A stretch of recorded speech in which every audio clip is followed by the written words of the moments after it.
ये काल भगवान बताता है कि अर्जुन, क्योंकि ये ब्रह्म बोल रहा है कि मेरा नाम तो ओम नाम है और कोई जाप नहीं मेरा। पूरी गीता जी में कोई किसी मंत्र का जाप नहीं, केवल एक ओम नाम का संकेत है। 8वें अध्याय के 13वें श्लोक में लिखा है कि मेरा तो मुझ ब्रह्म का, माम ब्रह्म, मुझ ब्रह्म का ओम एक अक्षरम, केवल एक ओम नाम का जाप है। और इति व्यवहारम अनुस्मरण, मेरे अनुस्मरण यानी स्मरण करने का केवल एक ओम नाम का जाप है और नहीं है। और फिर बताता है कि वो परमात्मा कोई और है जिसकी पूजा हम सबने करनी चाहिए। अब देखिएगा,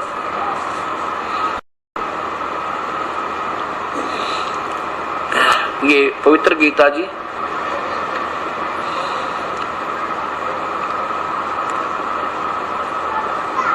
इसमें अध्याय नंबर 8 का और श्लोक नंबर, मंत्र नंबर आपको 13 दिखाते हैं। अब देखिएगा अध्याय नंबर 8 श्लोक नंबर 13 में ये काल भगवान कहता है, इधर आइए देखिएगा, सोमवीर आप खड़े हो, नीचे देखिए, ये 13 नंबर,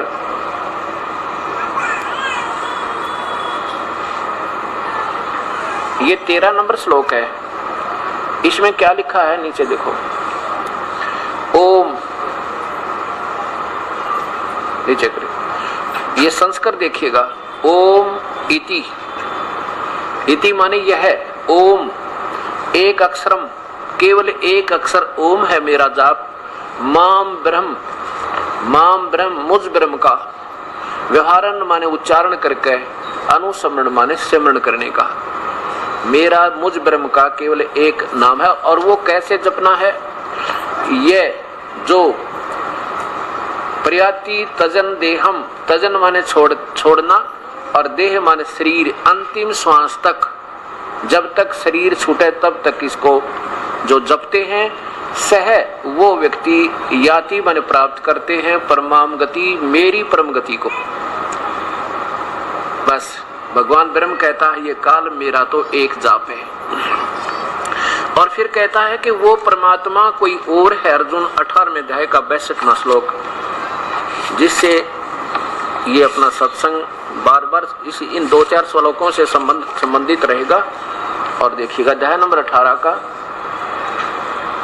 और मंत्र नंबर नीचे देखिए 62, ये 62 नंबर है।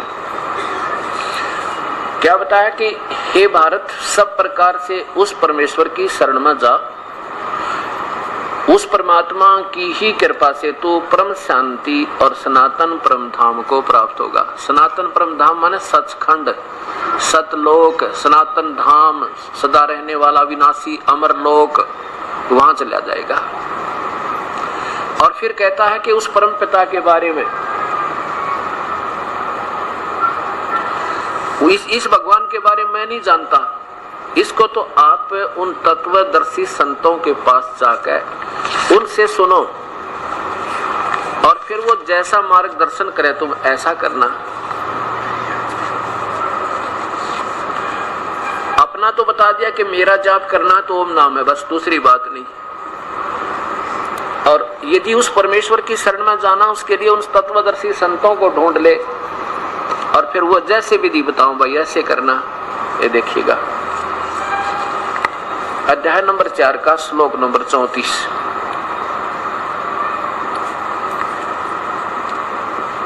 इसमें देखिएगा क्या बताया कि सबसे पहले सत्संग सही होना चाहिए आपका, और वो परम तत्व के जानने वाले शांति बताएंगे।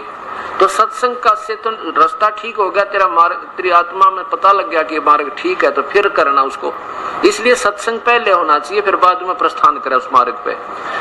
उस ज्ञान को तू तत्वदर्शी ज्ञानियों के पास जाकर सुन। होय होय, अपना तो बता दिया, उस ज्ञान को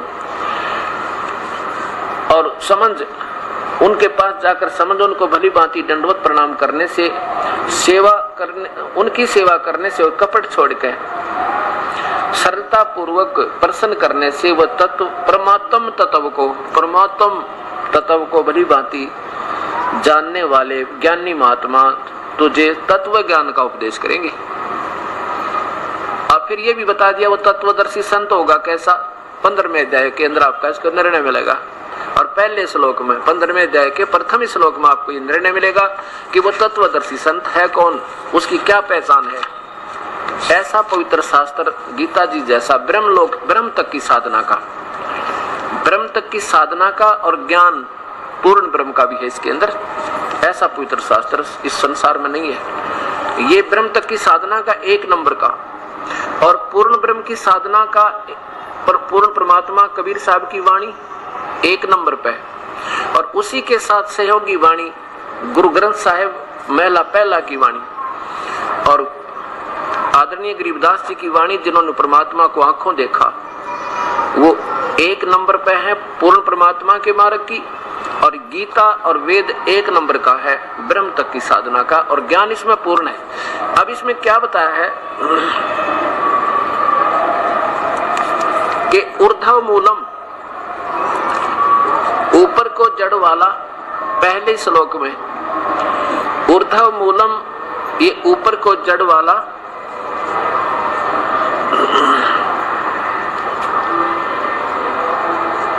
और ये जड़ कौन है, ये पूर्ण परमात्मा आदि पुरुष परमेश्वर, आदि पुरुष यानी सबसे पहले वाला प्रभु। आदि माने सबसे पहला परमात्मा जिसने सारे ब्रह्मांडों को रचा। ये देखिए पवित्र गीता जी के 15वें अध्याय का ये पहला श्लोक। अब इन दोनों का मेल चलेगा, जैसे बच्चों को पढ़ाते हैं ना उस पे बोर्ड पे, ऐसा आपको इस सत्ज्ञान 4 दिन के अंदर बहुत ढंग से समझा जाएगा। और जिसने 4 दिन अटेंड कर लिया, आप ऐसे हो जाओगे जैसे BA कर लियो आपने। ये अथ पंचदशो अध्याय, ऊर्ध्व मूलम अधः शाखम अश्वत्थम प्राहु अवम छंदासी ऐसे प्राणी ये तम वेद स वेदविद। क्या बताया, आदि पुरुष परमेश्वर मूल वाले, यानी उस उल्टे लटके हुए संसार रूपी वर्ष की जो जड़ है वो तो आदि पुरुष माने पहले वाला भगवान, सबसे प्रथम भगवान, वो तो जड़ समझो। अब देखो आदि पुरुष परमेश्वर मूल वाले, ये तो परमात्मा जड़ है उस संसार रूपी वृक्ष की, और ये पूर्ण ब्रह्म है, इसका तना परब्रह्म है, और ये डार ब्रह्म क्षर पुरुष है, ये काल है, ज्योत निरंजन है। और इस ज्योत निरंजन के 3 पुत्र हैं, रजगुण ब्रह्मा, सतगुण विष्णु, तमगुण शिव जी। वो पूर्ण परमात्मा कबीर साहब आज से 600 वर्ष पहले ये वाणी हमें बताई थी। क्या कहा था, अक्षर पुरुष एक पेड़ है, निरंजन वा की डार, ये तीनों देवा शाखा है, पात रूप संसारी। अपनी महिमा आप बताए इस परमेश्वर ने कि अक्षर पुरुष एक पेड़ है जो जड़ से ऊपर दिखाई देता है, जमीन से बाहर जो दिखाई देता है उसको पेड़ बोलने, वृक्ष, उसको रूख कहते हैं। और उसमें बताते हैं कि उसमें फिर अक्षर पुरुष एक पेड़ है, ये ज्योत निरंजन क्षर पुरुष यानी ब्रह्म, ये उसकी डार, यानी एक वृक्ष के बहुत मोटी डारें होती हैं घनी घनी, उनमें से एक समझो ये ब्रह्म ज्योत निरंजन, और तीनों देवता ब्रह्मा, रजगुण ब्रह्मा, सतगुण विष्णु, तमगुण शिव जी, ये पात रूप संसार। फिर हम ये आगे जाके इनसे बाहर हैं, आगे हम लटक रहे हैं इनके। अब ये देखिए, अब ये पूरा है, ये पूर्ण ब्रह्म, परम अक्षर पुरुष, सतपुरख, अकाल मूर्त, सब स्वरूपी राम, ये तो जड़ है, ये समझो सतलोक है ऊपर। और ये अक्षर पुरुष यानी परब्रह्म है, ये पूर्ण ब्रह्म, ये परब्रह्म और ये ब्रह्म, और ये ब्रह्म के 3 बेटे ब्रह्मा विष्णु महेश, ये टहनियां हैं। अब देखो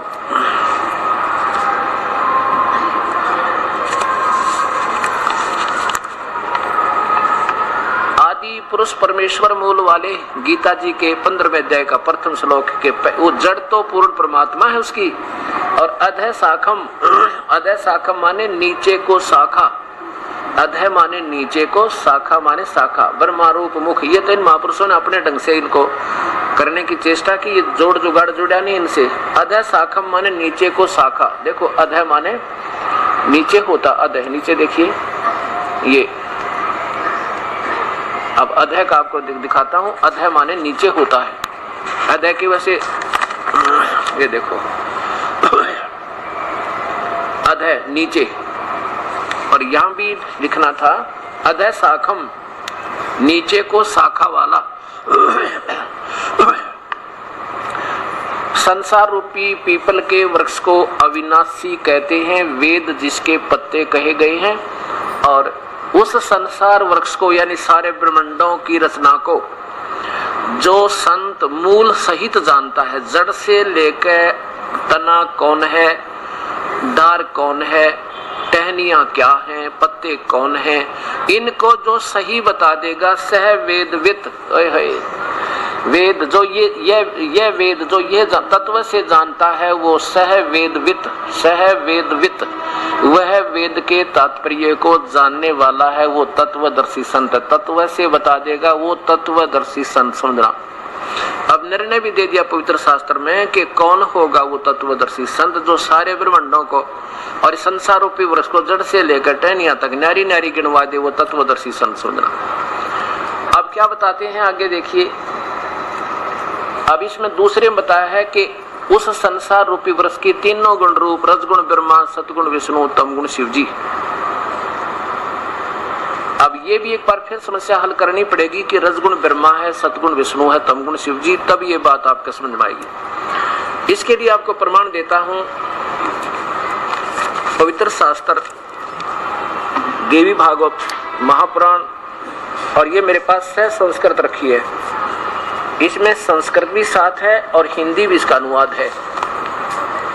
अब इस अज्ञान को हटाने के लिए बहुत बड़े हथियारों की जरूरत पड़ रही है दास को। एक प्रमाण को सत सिद्ध करने के लिए 25 प्रमाण देने पड़ रहे हैं आपको, और पहले असत को हमने बगैर किसी शंका के और अस्वीकार कर लिया, क्योंकि वो बहुत पुराना, हमारे पूर्वज बोले बाले थे, सीधे साधे, उनको जिसने जिस जैसा बता दिया वो बेचारे प्रभु के प्यासे थे, नेक आत्मा होया करती थी, और वो संत लोग चतुर थे, उन्हें आप ज्ञान नहीं था, बन बैठे विद्वान। तो अब डॉक्टर के पास मरीज जाओ तो मरीज का के दोष बेचारा, वो तो दवाई लेगा ही लेगा। अब वो स्वयं नीम हकीम थे, सारों को बर्बाद कर दिया। अब देखिएगा, अथ देवी भागवतम सभाष्टीकम सहमातम खेमरा श्री कृष्णदास प्रकाशन बम्बई। इसके अंदर देखिएगा,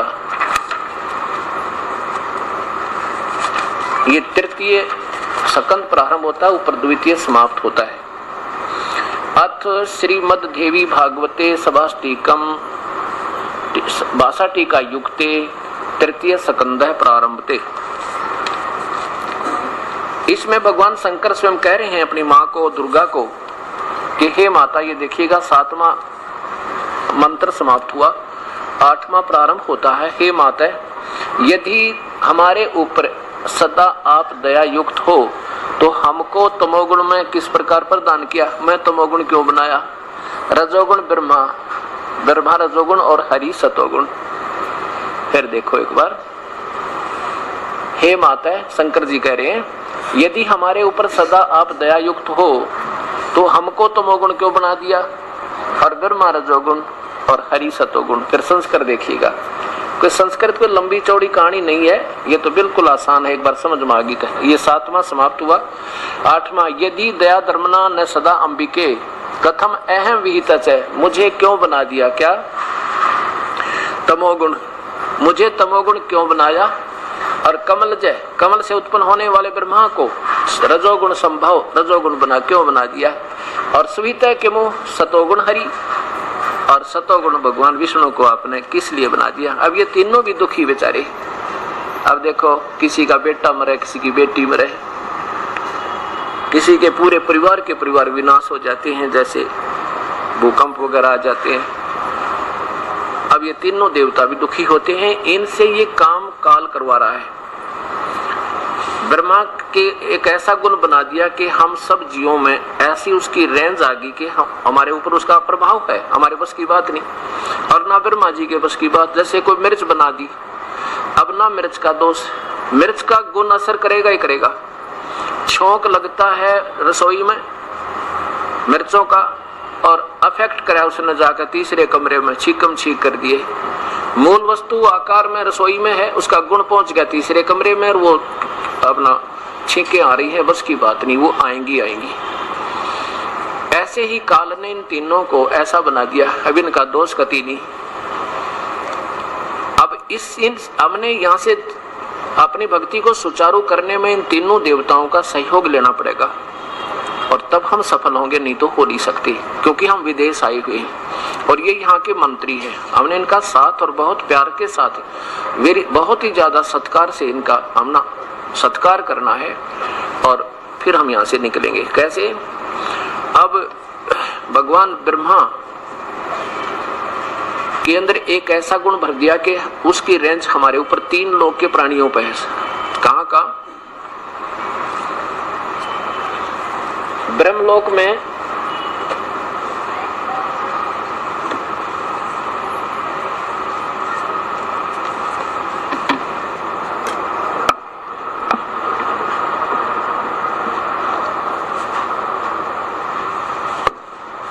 ये देखिए ब्रह्मांड का चित्र,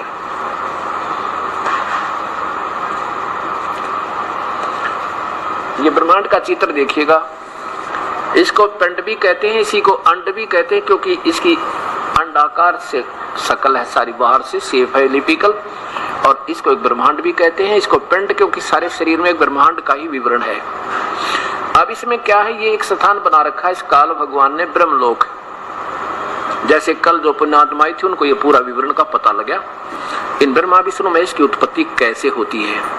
ये स्वयं महाविष्णु रूप बनाता है काल, दुर्गा को रखता है मां लक्ष्मी के रूप में, और यहाँ दोनों के संयोग से जो पुत्र उत्पन्न होता है उसको ये सतोगुण बना देते हैं, उसका नाम विष्णु रख देते हैं, फिर इनको बेहोश कर देते हैं ताकि हमारे जाल का इनको पता ना लग जाए। और फिर ये सतोगुण तमोगुण प्रधान क्षेत्र बना रखा है, इसमें ये महाशिव रूप में सदा शिव रूप में स्वयं काल होता है ब्रह्म, और अपनी पत्नी दुर्गा को मां पार्वती रूप में रखता हुआ यहाँ पर जो पुत्र उत्पन्न करते हैं उसमें रजो उसको तमोगुण बना देते हैं, क्योंकि ये तमोगुण प्रधान क्षेत्र है। इसका नाम शिव रख देते हैं और इसको बेहोश कर देते हैं। इसके बाद ये रजो सबसे पहले ब्रह्मा की उत्पत्ति की जाती है, यानी इस रजोगुण प्रधान क्षेत्र में ये दोनों होते हैं। ये महा ब्रह्मा के रूप में काल होता है और पार्वती इसको दुर्गा को महासावित्री रूप में रखकर जो पुत्र उत्पन्न करते हैं उनका नाम ब्रह्मा और रजोगुण बना देते हैं। और फिर जब ये सियाने हो जाते हैं, जैसे कल विवरण दिखाया था, जब ये चारों को होश में ला दिया और फिर इनको इस एक एक 3 राजधानी और बना दी इनकी अलग से।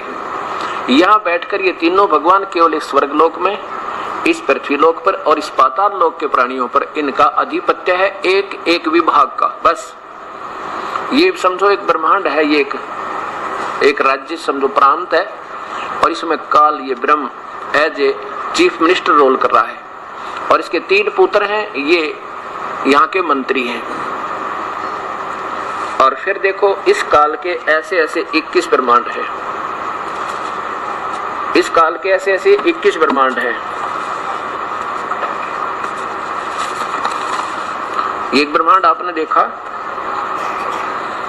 ज्योत निरंजन काल ब्रह्म के लोक 21 ब्रह्मांड का लघु चित्र। सबसे पहले ये देखिएगा, ये जो एक ऐसा इसने खेल खेला हुआ है। अभी आपने जो ब्रह्मांड देखा उसमें समझो इनमें से कोई एक ले लो, इन सब में एक जैसी व्यवस्था है। 5 महाब्रह्मांडों का एक ग्रुप बना, 5 ब्रह्मांडों का एक ग्रुप बनाकर महाब्रह्मांड बना दिया। ऐसे ऐसे 4 महाब्रह्मांडों में 20 ब्रह्मांडों को बंद करके इनको चारों तरफ से घेर के, और ये अलग से यहाँ एक महाब्रह्मांड तुल्य स्थान लेकर ये यहाँ इसने एक और अलग से रचना रची हुई है। यहाँ ये काल रहता है वास्तविक अपने काल रूप में, जो उसको कहता ना मैं अव्यक्त हूँ, व्यक्त माने व्यक्तिगत, जो का तो कभी दर्शन नहीं देता, और यहाँ रहता है ये। और जब इसने क्रिया करनी होती है अपना जो भी 1 सेकंड में, क्योंकि इनकी बहुत तेज गति होती है, और इस प्रत्येक लोक में आ जाता है। यहाँ इसने क्या किया है कि नकली सतलोक बना रखा है, नकली अलखलोक, नकली अगमलोक और नकली ही अनामी लोक की रचना कर रखी है इन जीवों को धोखा देने के लिए। और यहाँ पर ये सतयुग त्रेता द्वापर से पुण्य आत्मा जो संत जन होते हैं, ऋषि जन, शास्त्रानुकूल साधक होते हैं, उनको यहाँ रख लेता है और कलयुग में उनको गलत मार्गदर्शन करने के लिए उनको काल भेज देता है। वो सारी व्याख्या भिन्न भिन्न बताएंगे, नाम गलत बताएंगे, स्वयं भी साधना गलत करेंगे और इन भोली आत्माओं को भी काल के जाल में फंसा कर आप भी दोषी होंगे और ये भी अपनी पुण्य कमाई खत्म करके चले जाएंगे। इस काल ने ऐसा जुल्म किया हुआ है। अब देखिएगा, अब ये असंग ब्रह्मांड देखिए, असंग ब्रह्मांड कुल मालिक। अभी आपने देखिए ये ज्योति निरंजन के ये 21 ब्रह्मांड इस ब्रह्म के काल के, एक ब्रह्मांड में ब्रह्मा विष्णु महेश केवल एक विभाग के मंत्री जो एक टिकिया दिखाई दे अपने बिंदी सी जीरो टाइप, इसमें वो एक एक विभाग के प्रभु हैं ब्रह्मा विष्णु महेश। और ये 21 ब्रह्मांड का मालिक ये ब्रह्म है, ज्योति निरंजन, क्षर पुरुष। और ये 7 संख ब्रह्मांड है, ये ब्राउन कलर के ये टिकिया सी दिखे, ये सारे ब्रह्मांड समझो, ये 7 मिलियन 7 संख ब्रह्मांड है ये परब्रह्म के। और ये इन्फिनिटी असंग ब्रह्मांड इंक्लूडिंग काल, इंक्लूडिंग परब्रह्म, ब्रह्म और परब्रह्म, ये यानी ये कुल मालिक है। ये सतपुरुष भी कहलाता है और इसको अकाल मूर्त भी कहते हैं, इसके शब्द स्वरूपी राम भी कहते हैं। ये आकार में है मनुष्य जैसा है और इससे ऊपर सतलोक, ये अलखलोक, फिर अगमलोक और नामी लोक, ये 3 लोक में यही परमेश्वर स्वयं ही double role, triple role, fourth role करता है। और नीचे ये काल का लोक है। अब आपकी ये सारी स्थिति समझ में आ गई है। अब पवित्र गीता जी को देखिएगा, अब ये आपको और अच्छी तरह समझ में आएगी। अब इसमें क्या बताया कि अर्जुन ऊपर को जड़ वाला, नीचे को शाखा वाला, ये उल्टा लटका हुआ संसार रूपी वृक्ष है। और जो संत इसको भिन्न भिन्न बता देगा, जड़ से लेकर मूल सहित जानता है, समझो वो तत्वदर्शी संत है। ये निर्णय भी दे दिया भगवान ने, ब्रह्म ने। अब दूसरा श्लोक पवित्र शास्त्र गीता जी के 15वें अध्याय का, इसमें बताया है कि तीनों गुण रूप, तीनों गुण रजगुण ब्रह्मा, सतगुण विष्णु, तमगुण शिव जी, ये आपके सामने अभी पवित्र शास्त्र ने प्रमाण कर दिया। इसमें देखिएगा वही 5वां अध्याय 15वां अध्याय, ये पहला तो क्लियर हो गया, फिर देख लीजिए,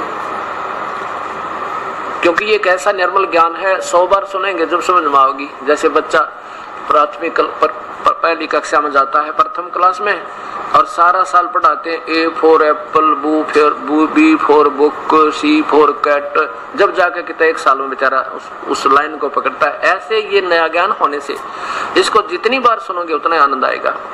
ये लिखा कि ऊपर को आदि पुरुष परमेश्वर, वो तो पूर्ण परमात्मा, तो जड़ समझो उसकी, और भाई नीचे को पत्ते, बस इतनी बता, टहनी बीच का नहीं बता पाया ये। इसलिए कहता आदि पुरुष परमेश्वर मूल वाले, अधः शाखम नीचे को शाखा वाले, संसार रूपी पीपल के वृक्ष अविनाशी, संसार रूपी पीपल के वृक्ष को अविनाशी कहते हैं, वेद जिसके पत्ते कहे गए हैं। और उस संसार वृक्ष की को जो संत, जो व्यक्ति मूल सहित तत्व से जानता है, सह वेदवित, वो तत्वदर्शी संत है, वेद के तात्पर्य को समझता है, जानने वाला।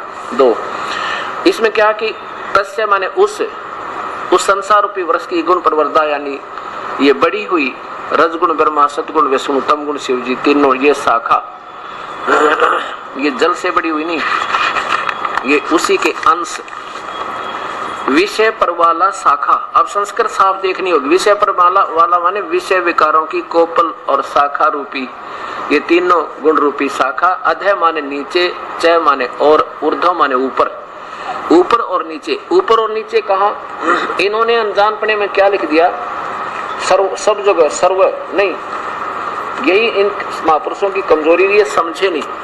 ये देखिएगा, ऊपर और नीचे नहीं, सब जगह नहीं, ये ब्रह्मा, ये विष्णु जी, ये ब्रह्मा जी, ये शिव जी, यहाँ बैठ के इस पृथ्वी, हम पृथ्वी लोक पर बोला जा रहा था ये ज्ञान, ऊपर इस स्वर्ग में और नीचे यहाँ पाताल में, इन 3 लोकों के ऊपर इनकी रेंज है, प्रभुता है। और ये अनजानपने में लिख दिया सर्व ब्रह्मांडों में, अब देखो इसकी संस्कृत देखो अच्छी तरह। अधः माने नीचे और चय माने और ऊर्ध्व माने ऊपर, प्रसन्नता माने फैली हुई है। मनुष्य लोक इन्होंने सर्वत्र लिख दिया, नहीं, ऊर्ध्व माने ऊपर को, ऊपर कौन, उस स्वर्ग में और नीचे पाताल में, पृथ्वी पर ये बोला जा रहा था ज्ञान। आगे मनुष्य लोक में इस पृथ्वी पर कर्मों के बंधन में बांधने वाली कर्मानुबंधनी मूलानी, कर्मों में बंधन की मुख्य कारण ये तीनों गुण हैं। नीचे और ऊपर, नीचे और ऊपर सभी लोकों में नहीं, केवल इन तीन लोकों में अनुसंततानी फैली हुई व्याप्त हैं, बस इन्होंने सब लोग लिख दिया ये, क्योंकि हम हिंदी पढ़ते रहे इसलिए विचलित हो गए। आगे देखो, अब तीसरे में कमाल कर दिया कि इस संसार वर्ष का स्वरूप जैसा मैं तुझे बता रहा हूं ऐसा नहीं अर्जुन, क्योंकि मैं पूर्ण रूप से नहीं जानता। इस संसार वर्ष का जैसा स्वरूप कहा है, यानी तेरी और मेरी चर्चा में जो है ये ऐसा इतना ही नहीं है, मैं नहीं बता पा रहा हूं पूरा, क्योंकि देखिए इस संसार वर्ष का स्वरूप जैसा कहा है ऐसा यहाँ विचार काल में, यानी तेरे और मेरी चर्चा में, तेरे और मेरे डिस्कशन में मैं पूर्ण रूप से नहीं बता पा रहा हूँ। यहाँ विचार काल में नहीं पाया जाता, क्योंकि न तो इसका आदि है और न इसका अंत, तथा न इसकी अच्छी प्रकार से तिथि है। और देखिए इसलिए इस सुविरुद्ध मूलम अति दृढ़ मूल वाले, ये अहमता ममता तीन की अपनी बनाई है। अब ये अति दृढ़ मूल माने सतलोक तो बिल्कुल अजरो अमर है, वो कभी विनाश में नहीं आता। और संसार रूपी वृक्ष पीपल के वृक्ष को दृढ़ वैराग्य रूपी शस्त्र द्वारा काट कर, अब देखो क्या कहा भगवान ने कि इस उलझी हुई गुत्थी को, इस उलझे हुए ज्ञान को तो भाई सतज्ञान रूपी उस तत्व ज्ञान रूपी शस्त्र के द्वारा काटा जा सके, समझा जा सके, और कोई तरीका नहीं। आगे देखो, अब चौथे में कमाल कर दिया है, कितना सिस्टेमेटिक यानी तरतीब वाइज ज्ञान दिया है इसमें। उसके पश्चात जब तेरा भाग उदय हो अर्जुन, कोई तत्वदर्शी संत तुझे मिल जा, उसके पश्चात उस परम पद रूप परमेश्वर को, उस परम पद रूप परमेश्वर को, परमेश्वर पूर्ण ब्रह्म को भली भांति खोजना चाहिए, जिसमें गए हुए फिर लौट कर पुरुष यानी साधक फिर लौटकर संसार में नहीं आते, उनका फिर जन्म और मृत्यु नहीं होता। जिस परमेश्वर से और जिस परमात्मा ने सारे ब्रह्मांडों की रचना की है, जिस परमेश्वर से पुरातन संसार वर्ष की प्रवृत्ति विस्तार को प्राप्त हुई है, जिसने सारे ब्रह्मांडों को रचा है, उसी परमेश्वर की, उसी आदि पुरुष पर नारायण की मैं शरण हूँ। काल कहता है ब्रह्म कि मैं भी उसी के अंतर्गत हूँ, वो मेरा बोस है, मैं उसका, वो मेरा पूज्य देव है, मैं भी उसी की पूजा करता हूँ, मैं उसके अधीन, उसी परमात्मा की मैं शरण हूँ। और इस प्रकार दृढ़ निश्चय करके उस परमेश्वर का मनन और निधिध्यासन करना चाहिए, केवल उसी परमात्मा की भक्ति करनी चाहिए जब तो पूर्ण मुक्ति चाहता है। ये आपके सामने ये देखो, फिर देखिए, उसके पश्चात परम पद रूप परमेश्वर को भली भांति खोजना चाहिए, जिसमें गए हुए साधक फिर लौटकर संसार में नहीं आते। अपने बारे में बताता है चौथे अध्याय के 5वें श्लोक में, अर्जुन तेरे और मेरे तो बहुत जन्म हो लिए, तू नहीं जानता मैं जानता हूँ। अध्याय नंबर 4 का श्लोक नंबर ये 5वां ही है। हे परंतम अर्जुन, मेरे और तेरे बहुत से जन्म हो चुके, इन सब को तू नहीं जानता मैं जानता हूँ। अर्थात गीता बोलने वाला भगवान स्वयं कहता है तेरी और मेरी जन्म और मृत्यु सदा बनी रहेगी, लेकिन वो परमात्मा कोई और है जिसकी भक्ति करने से ये कभी जन्म मृत्यु फिर नहीं होती, और जिसने सारे ब्रह्मांडों को रचा है, और मैं भी उसी के अधीन हूँ, मैं भी उसी परमात्मा की शरण में हूँ, यानी वो मेरा मालिक है। अब इसके संदर्भ में गीता जी के आपको 18वें अध्याय के 4 श्लोक और सुनाने पड़ेंगे, तब ये बात समझ में आओगी। अब ये इसलिए गीता में मना किया है कि हम पूजा कैसी कर रहे हैं, इसलिए पवित्र गीता में तीनों गुणों की पूजा करने वालों को मूर्ख बताया। कैसे?